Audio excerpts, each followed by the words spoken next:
आता जेव्हा आपण मनुस्मृती दहनाबद्दल बोलतो तेव्हा कित्येक लोक विचारत असतात, कुठले तुम्ही पुराण काळातले मुद्दे उपस्थित करता, आता कुठे मनुस्मृतीचा संबंध आहे, आता तर सगळं कायद्याचं राज्य आहे. पण मनुवाद हा अजून जिवंत आहे. तो इथल्या अनेक मनुवाद्यांच्या मनामध्ये मोठ्या प्रमाणावरती रुजलेला आहे.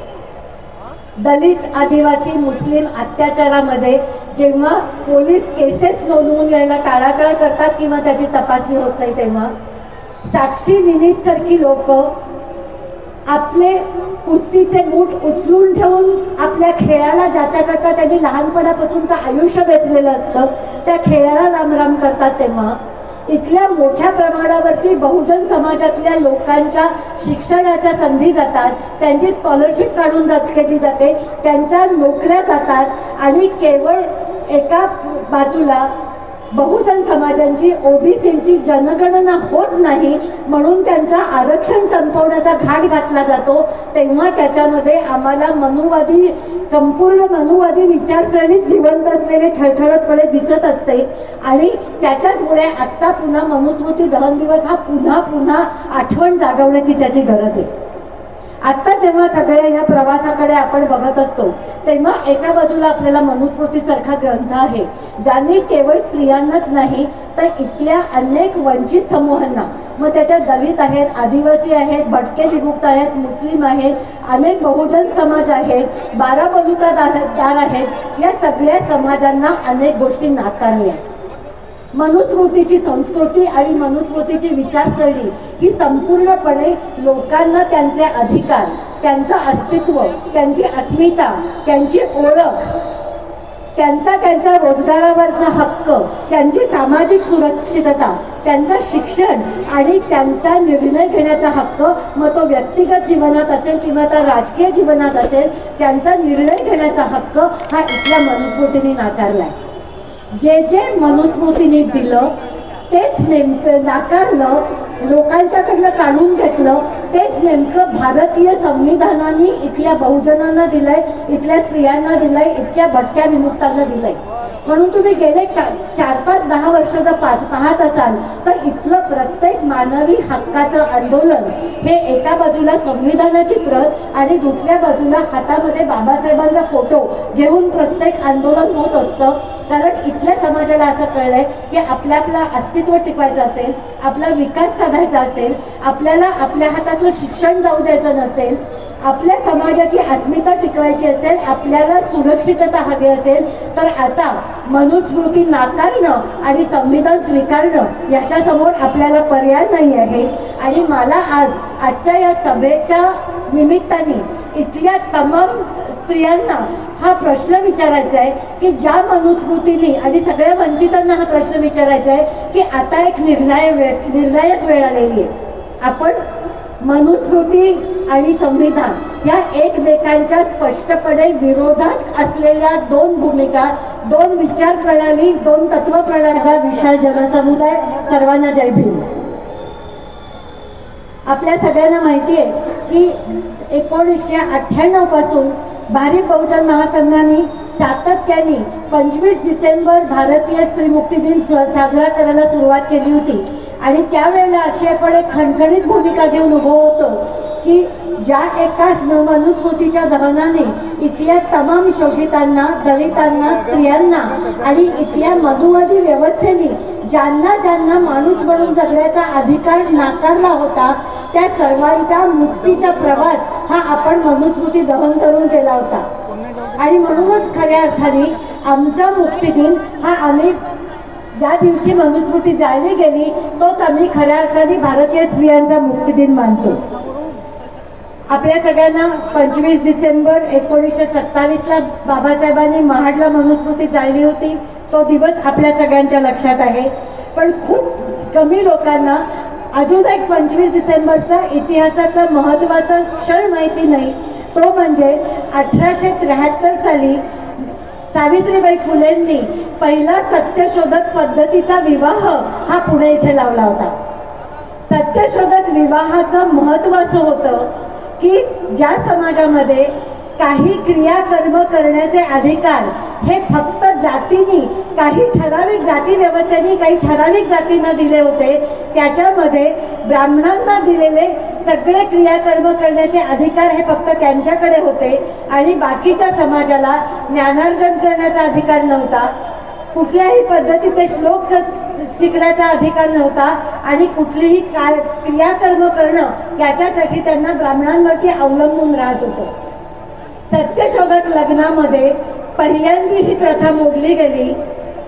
बहुजन समाजातली लोक स्वतःची स्वतः लग्न लावू शकतात आणि केवळ स्वतःची स्वतः लग्न लावत नाहीत, तर सत्यशोधक विवाह पद्धतीमधले ज्या काही एकमेकांच्यासाठी घेतलेल्या शपथा होत्या त्या स्त्री आणि पुरुष या दोघांकरताही समानतेच्या पायावर नेणाऱ्या आणि एकसारख्या शपथा होत्या आणि तिथून एका अर्थाने सगळ्या समतेच्या प्रवाहाला आपली सुरुवात झाली.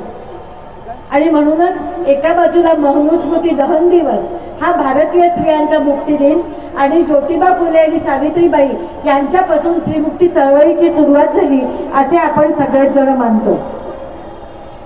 बाबासाहेबांनी मनुस्मृती दहनापासून केलेला स्त्रियांच्या मुक्तीचा प्रवास हा पुढच्या टप्प्यामध्ये संविधानापर्यंत पोहोचला आणि सर्व प्रकारची विषमता, मग त्याच्या जातीवरती आधारित असेल किंवा स्त्री पुरुष विषमता असेल, या सर्व प्रकारची विषमता संविधानाने संपवली आणि सर्वार्थाने सर्व अधिकार सर्व समाजाला बहाल केली. आज ही गोष्ट मला महत्वाची अशासाठी वाटते की सातत्याने आपण 1998 पासून ही भूमिका मांडतो आहोत की जाती आणि स्त्री मुक्तीची लढाई ही बरोबर जावी लागेल, कारण संपूर्ण जाती व्यवस्था ही स्त्रियांच्या बंधनावरती ठेवलेली आहे.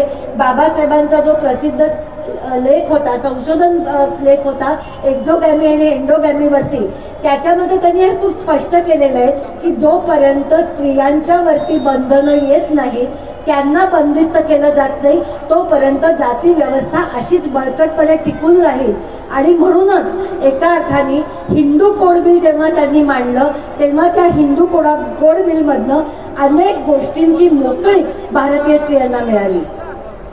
18 वर्षाच्या पूर्वी विवाह होऊ नये याच्यातनं संज्ञान झाल्यानंतर, शिकल्यानंतर, स्वतःचा निर्णय स्वतः घेता यायला लागल्यानंतर मिळालेलं लग्न करण्याचं स्वातंत्र्य, स्वतःचा जोडीदार निवडण्याचं मिळालेलं स्वातंत्र्य, कौटुंबिक मालमत्तेमध्ये मिळालेली वाटा, या सगळ्यातनं सुशिक्षित झालेली, प्रौढ झालेली, विचार करू शकणारी आणि हातात स्वतःच्या संपत्तीवरती निश्चितपणे स्वतःचा निर्णयाचा, स्वतःचा जोडीदार निवडण्याचा निर्णय स्वतः घेईल आणि कुठेतरी या जाती व्यवस्थेला सुरुंग लावेल, ही भूमिका त्याच्यामध्ये बाबासाहेबांची होती. आणि म्हणूनच त्यांनी आंतरजातीय विवाह हा जाती अंताच्या सगळ्या प्रवासाचा एक महत्वाचा भाग बनला होता.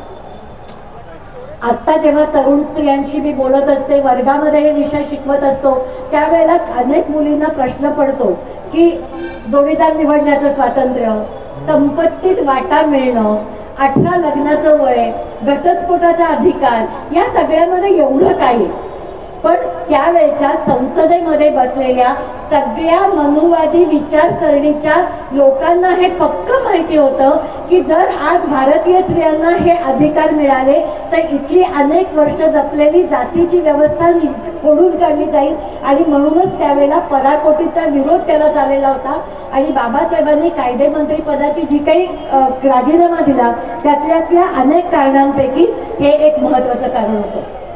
आपण सातत्याने मनुस्मृती दहन हा शासकीय पातळीवरती भारतीय स्त्रीमुक्ती दिन मानला जावा हे मांडत होतो. ही मांडणी एका बाजूला राजकीय पटलावरती रेटली जात असताना इथल्या महाराष्ट्र सरकारने 3 जानेवारी हा महिला दिवस जाहीर केला आणि त्याच्या मागे एका बाजूला आंबेडकरी समूह आणि दुसऱ्या बाजूला सावित्रीबाई फुलेंचा दिवस आणून त्या सगळ्या बहुजन समाजामध्ये एक फूट पाडण्याचा प्रयत्न केला.